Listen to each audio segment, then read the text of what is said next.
Field marshal Asim Munir Tehran پہنچ گئے۔ ایرانی وزیر داخلہ اسکندر مومنی نے تہران آمد پر استقبال کیا۔ وفاقی وزیر داخلہ محسن نقوی بھی استقبال کے لیے ایئرپورٹ پر تھے۔ ISPR کے مطابق فیلڈ مارشل عاصم منیر سرکاری دورے پر تہران پہنچے ہیں۔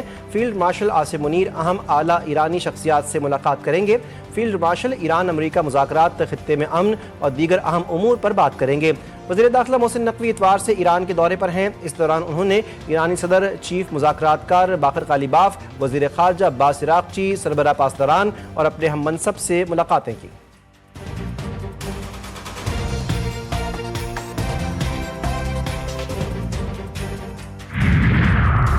فیلڈ مارشل عاصم منیر سے مسلسل رابطے میں ہیں۔ امید ہے کہ ایران سے معاہدہ طے پا جائے گا۔ ایران جوہری ہتھیار نہیں رکھ سکتا۔ ایران کو ٹول ٹیکس نظام سے روکنے کے لیے اقوام متحدہ کے پلیٹ فارم کا بھی استعمال کر رہے ہیں۔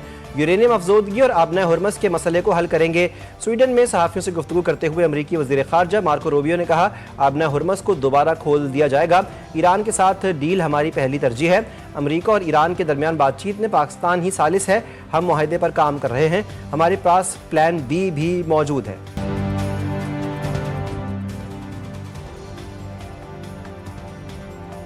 ایران معاہدہ کرنے کے لیے بےتاب ہے۔ ہم نے ایران کو تباہ کر دیا، اب وہ لوگ معاہدہ چاہتے ہیں۔ امریکی صدر ڈونلڈ ٹرمپ نے وائٹ ہاؤس میں تقریب سے خطاب میں کہا اور دھمکی دی کہ ایران کے پاس جوہری ہتھیار نہیں ہو سکتے، ہمارے پاس کوئی دوسرا راستہ نہیں، ہمارے پاس دنیا کی بہترین فوج ہے۔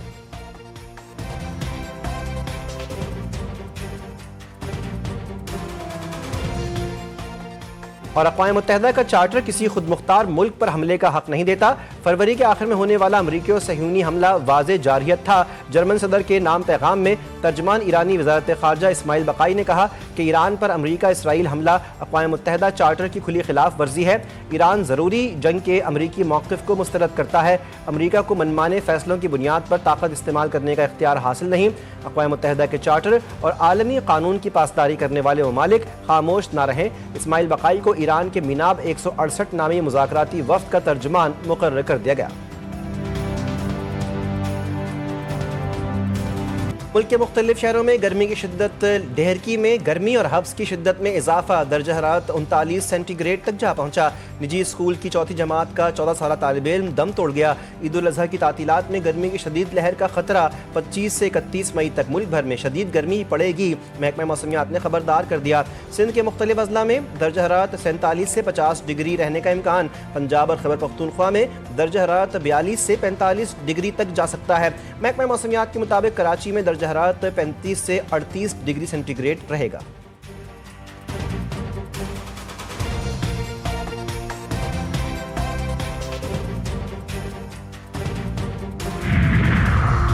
آسٹریلیا کے خلاف 3 ون ڈے انٹرنیشنل میچز کی سیریز 16 رکنی قومی اسکواڈ کا اعلان۔ شاہین شاہ آفریدی قیادت کریں گے، بابر اعظم اور نسیم شاہ کی واپسی، محمد رضوان اور فہیم اشرف ڈراپ، حارث رؤف، نسیم شاہ، شاداب خان اور سفیان مقیم اسکواڈ میں شامل، محمد غازی غوری اور روہیل نذیر کو وکٹ کیپر بیٹرز کے طور پر اسکواڈ میں شامل کیا گیا۔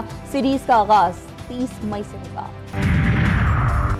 سندھ حکومت کا عید الاضحیٰ پر 4 روزہ تعطیلات کا اعلان، چیف سیکرٹری کی منظوری سے نوٹیفیکیشن جاری۔ سندھ بھر میں 26 سے 29 مئی تک عام تعطیلات ہوں گی۔ چھٹیوں کا اطلاق تمام سرکاری، نیم سرکاری اور بلدیاتی اداروں پر ہوگا۔ ضروری خدمات کے ملازمین اور بجٹ کی تیاری میں مصروف عملہ چھٹیوں سے مستثنی ہوگا۔ بنگلہ دیش میں ٹرمپ کے نام سے مشہور بھینسا توجہ کا مرکز، بھینسے کے منفرد رنگ اور سنہری بال کے ہر طرف چرچے، ویڈیو سوشل میڈیا پر وائرل۔ سنت ابراہیمی ادا کرنے کا مشن، عید قربہ میں صرف 4 روز باقی، مویشی منڈیوں میں خریداروں کا رش، شہری من پسند جانوروں کی خریداری کے لیے سرگرداں۔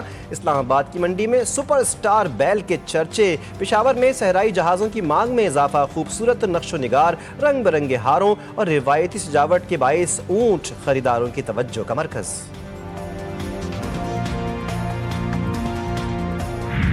اور دنیا کی بلند ترین چوٹی ماؤنٹ ایوریسٹ کو ایک ہی دن میں 274 کوہ پیماؤں نے سر کر کے ریکارڈ بنا دیا۔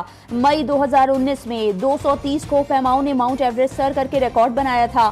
آسٹریلیا میں پناہ حاصل کرنے والی افغان خاتون ذکیہ احمد بھی ان کوہ پیماؤں میں شامل۔ ذکیہ احمد 8800 میٹر بلند چوٹی سر کرنے والی افغانستان کی پہلی خاتون ہیں۔